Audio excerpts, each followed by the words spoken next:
Hello everyone! Happy weekend! It's Saturday today. Ayan, let's have a breakfast first. Thanking Lord for waking us up and strong tayo at may panibagong araw na naman na kakaharapin.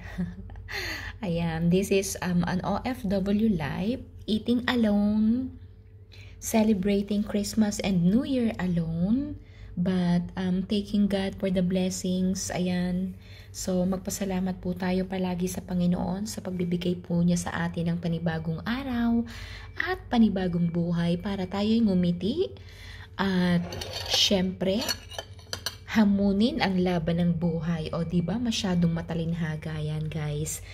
One way of saying thank you all again sa lahat po ng mga hindi po nakakalimot sumuporta sa channel ko. Maraming pong salamat. Happy Saturday!